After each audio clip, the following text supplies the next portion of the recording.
right, let's jump to album reviews. Bang, bang, bang. What you got? Oh man, this I don't know if this dropped this week or last week, but I just finally got around to listening to it this week. The new LUCKI album. Do you listen to LUCKI? Ooh, I do. And I specifically did not touch this album for the review or for the playlist songs because I knew this is what you were gonna key in on. Yes, you knew I was gonna do. I have, of course, have a song for the top 3 or whatever for the playlist.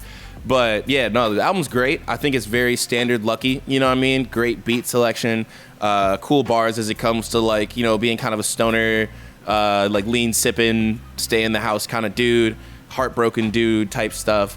The one thing that I will say is that I think there's only one song that stood out like this, but the mixing and mastering on this one song was quiet compared to the rest of them. And people need, if you get any kind of musical clout, just get a good mixing and mastering, you know, engineer. There's no reason why LUCKI, there's no reason why LUCKI at this point should not have a very consistent and good mix and master on all the songs all the way through. But I get it that he's still kind of in that YouTube SoundCloud era where he's not necessarily like competing for the Grammys yet. You know what I mean? So it's not a big deal. But besides that one song being out of place and it kind of ruining the vibe of the full album for me, there are a lot of songs that I'm gonna go back to and listen on that album.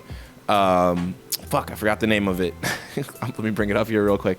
But yeah, the new LUCKI album, definitely something you gotta check out if you are into rap music whatsoever. The name is Flawless Like Me is the album.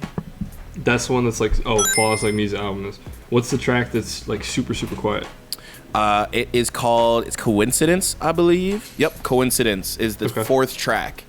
So he's got 3 up front, which are all bangers and fire, and then Coincidence just comes in really, really quiet. And then from there, it goes back to kind of a more... But he also has 24 songs on there, including 2 bonus tracks that have been released before. So it's a thick album, you know what I mean? There's a lot to go through there. What's the time on it? It's not super long. I just closed iTunes. It is see, a lot of the songs are a minute 40, shit like that. I'd say it's 40 minutes, 40-minute album. Okay. Yeah, man. So 24 songs, 40 minutes. I haven't listened to the whole album. I've just listened to a couple of songs here and there. The one with Future's dope. I mean, it's a good project. I mean, facts. It's LUCKI. I feel like at this point you kind of know what you're gonna get when he drops a new album. And I mean, he didn't miss. So good on him. Let's go. Yeah, what you got? I got a new DaBaby album, Baby on Baby 2. And I bring this up for the opposite reason that you brought up the LUCKI. Because I listened to this album just to be like, okay, is he still good? Is he still relevant? And he's not. Oh. He's not. So yeah. My first gripe with this album is it's a 14-song album and it's 30 minutes long.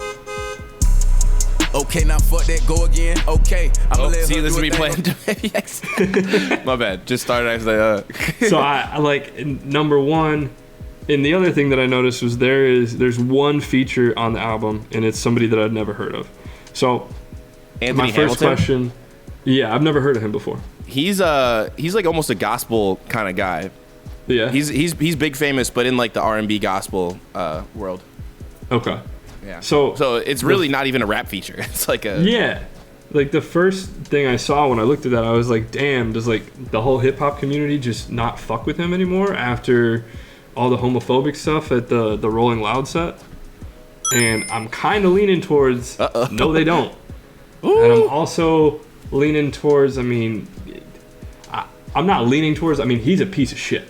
Like, he is not a good person. He murdered a guy basically in cold blood. Yeah, we talked about the Walmart shooting. In the heat of the moment. We talked about the Walmart shooting a while back.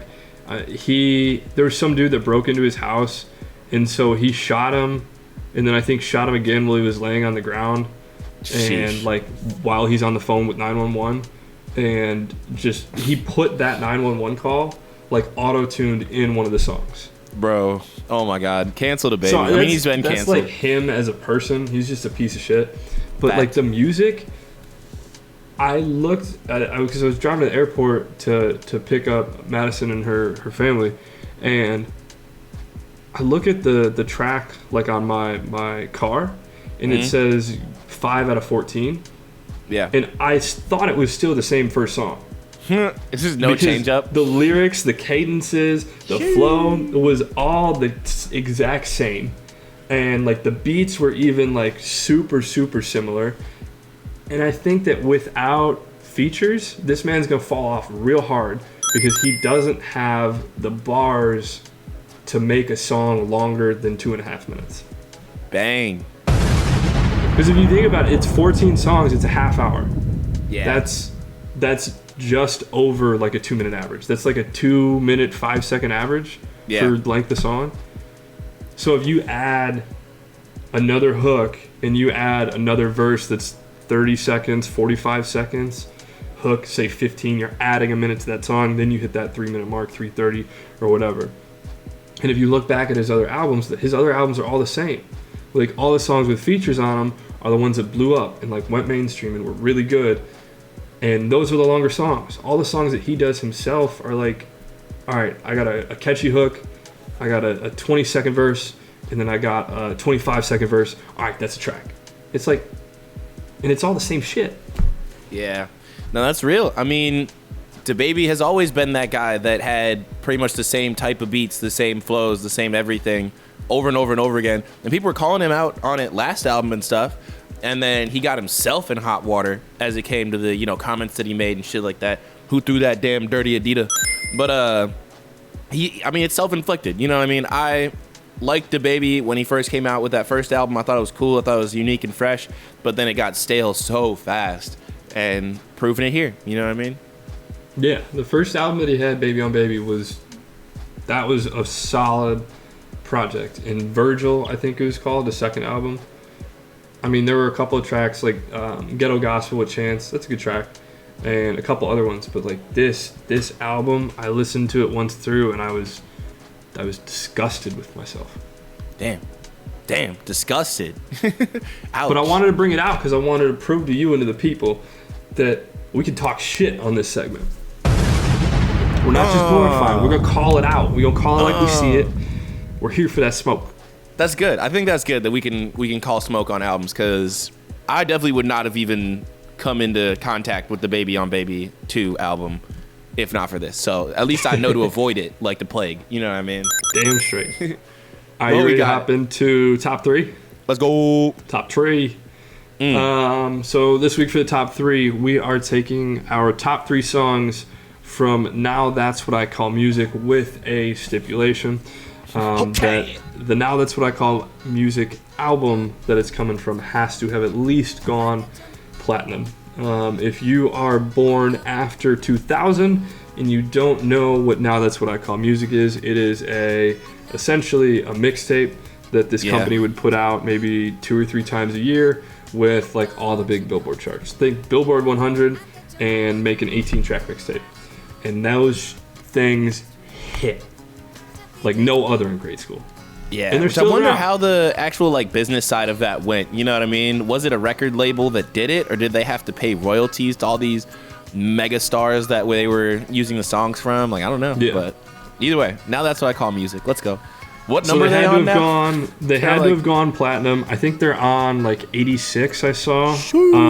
But because it had to have gone platinum, our eligibility is Now That's What I Call Music 29 is where we get the cut off, which was from November of 2008. Rough. So we're going to have some deep cuts here. They have been slumping for over 20 years and still doing it. I mean, they must have made so much money on the first ones. They had 83 that just came out in August of this year. That's disgusting. I can't even imagine. But I can't, like, because there was only one that went 4 times platinum. Now That's What I Call Music 5 in November of 2000. 4 times platinum, bro. That's insane. That's not even counting the Now That's What I Call Christmas, or Now That's What I Call Country, or the Asia Reason, or the No Estoy Es Música Latino, or let's see what else. Now That's What I Call Power Ballads. Yeah, dude, there's so many out there. All right, so let's jump in. I'll go first. Where's my list at? What you got? You gotta say which one it's from as well. Yes, yeah. I'm going off the 1999 Volume 2. Ooh, now that's what I call music too. taking Jay-Z's Hard Knock Life. Hey, that made it on the Now That's What I Call Music. That's pretty good. I bet. My first one, we're jumping over here to the 4-time platinum number 5. Now That's What I Call Music 5. 3 Doors Down, Kryptonite. What a banger, on my bro. list. That was on my list. I knew it had to be. I had to do one from the 4 times platinum one because that shit's obviously gas. What you got? Okay.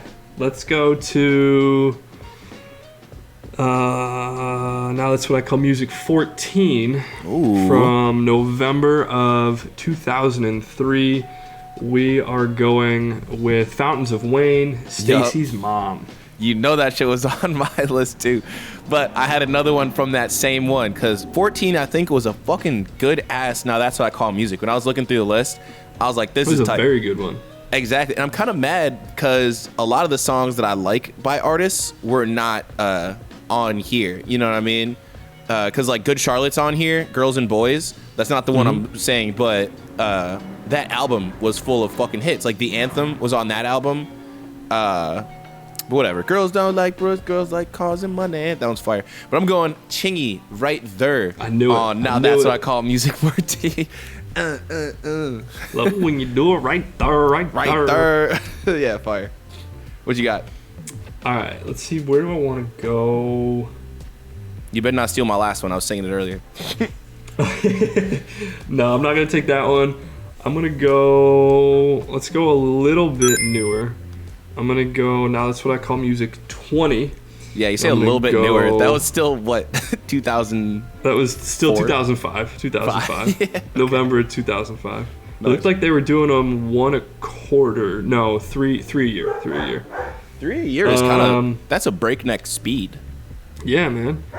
Okay, let's go Ludacris and Bobby Valentine, Pimpin' All Over the Lord. Bro, that's a great song. Gotta love that song. Pimpin' all over the world. I play that song in sets all the time. And my last Cat one Williams here at the end of it doing a little stand-up bit. Facts. Now That's What I Call Music 27.